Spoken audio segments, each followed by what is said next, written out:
Alright, my friends, day 2 of Dephemerember is floating pockets and bold numbers, and I'm really looking forward to this one. Floating pockets have this lovely gentle presence, and bold numbers add a little spark of confidence. That blend of soft and strong feels just right for today. Let's see what unfolds when we bring them together.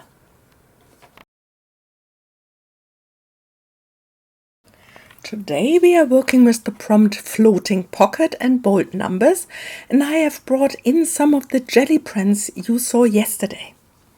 There's something so grounding about using the same color palette across a series of projects. It's like each piece holds hand with the one before it. Even before the crafting begins, the colors are already having a conversation. And while you are watching me fold, glue and assemble these pockets, I want this to be a kind of gentle space for you too. A place where you can create along with me or simply lean back and let your mind soften around the edges. Crafting can be such a beautiful backdrop for reflection.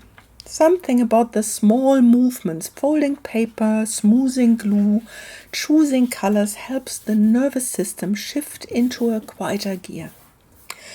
So, maybe as you watch, you can let yourself arrive for a moment.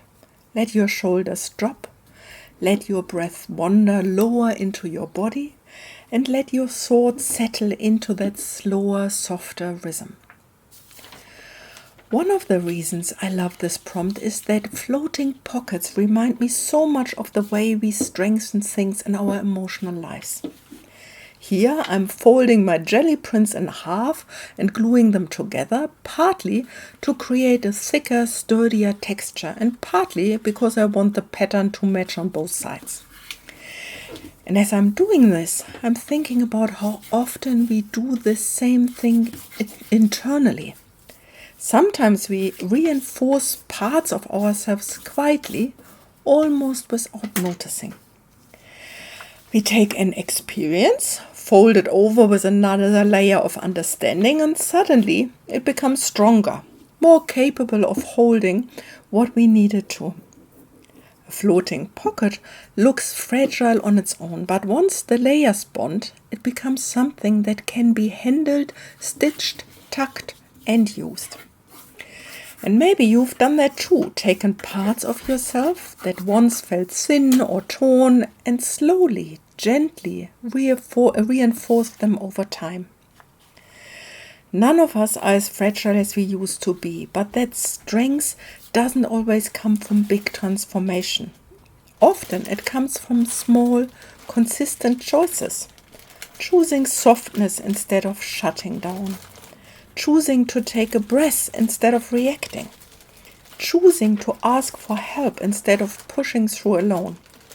Just like these pockets, you become stronger by layering truth over truth, compassion over experience, and reflections over old stories.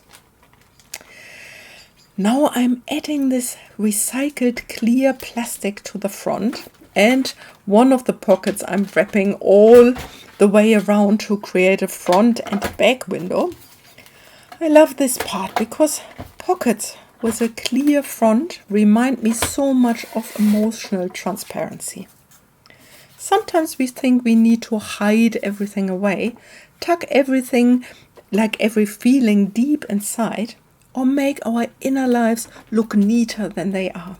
But the truth is, transparency with the right people is actually one of the strongest forms of connection. A clear pocket isn't any less useful. It isn't unprotected. In fact, it protects what's inside and lets you see it at the same time from the outside. And emotional transparency works just like that. It doesn't mean spilling everything to everyone. It means allowing parts of yourself to be seen by people who've earned the right to see you. Just like a floating pocket, we choose what to place inside, how much to show, and when to open it. And that's what makes it safe. Transparency doesn't weaken us. It just helps us carry our stories with less weight. I'm adding some fussy cut pieces from my December printable kit to all 3 pockets, and I play around with a piece of sari silk that I got from Jem, my lovely swap partner for Dephemerember. I love bringing in materials from friends. It makes the project feel like a collaboration, even when you are crafting alone. And emotional support works like that too. We borrow steadiness from the people around us. We take in the softness someone once showed us and tuck it into our own story.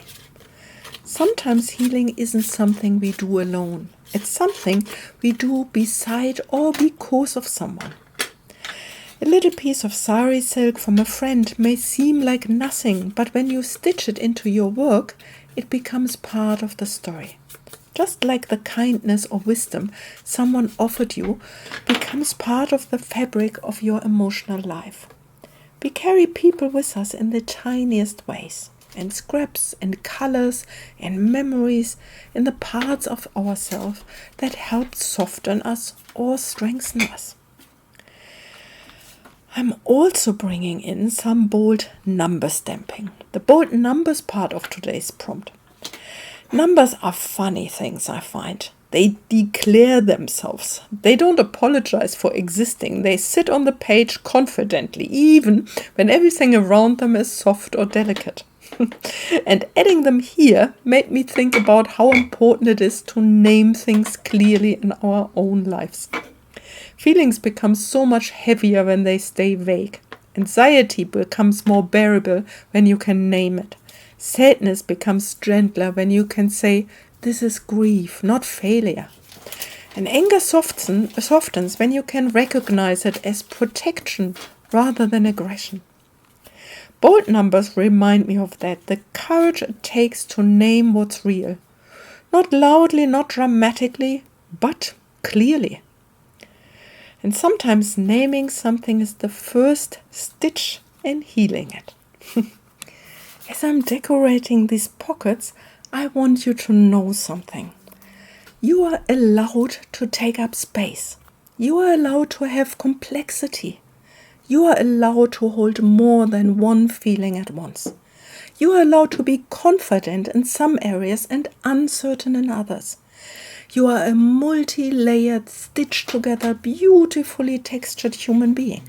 There is nothing about you that needs to be simplified or changed to be worthy. These floating pockets are simple little pieces of paper, but they remind me of how much room we need sometimes. Room to breathe, room to pause, room to place things down gently. Room to be both soft and bold at the same time. Just like these numbers standing unapologetically on the page. I have done some stitching on my sewing machine off camera and attached the pockets by stitching around the edges. I want you to think about stitching as a metaphor for a moment. In therapy, stitching is integration. It's how we hold the layers of our life together without forcing them to match. A straight stitch doesn't require perfect edges. A zigzag stitch doesn't mind if the paper wobbles a little. And a decorative stitch can bring some beauty to life in a very simple way. The sewing machine doesn't judge the paper for being uneven. It simply connects what's already there. Integration in our emotional life works the same way. It's not about perfection, it's about connection. We can hold contradictory feelings together. Joy and grief, love and fear, hope and exhaustion without needing to resolve or eliminate one of them. Just like these pockets, we become stronger when we allow the stitches to run through the layers of our experience. And sometimes integration looks a little messy. Sometimes the bobbin acts up or the tension is off. But even then, those stitches still hold. Now I'm slipping some journaling cards into the pockets. Cards I already had in my stash. I love this part because it reminds me how much we already have inside us before we even begin a new project. Sometimes we think we need to start over, emotionally or creatively. But often we already have the tools we need. We already have the stories, the strengths, the insight, the experiences. We just need a container, a pocket to hold them. A floating pocket doesn't change the card inside. It just gives it a place to belong. And maybe that's something you need right now. A place internally or externally where the things you are carrying can simply rest.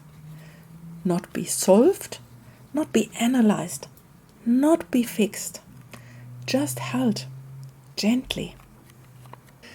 So here are the finished floating pockets.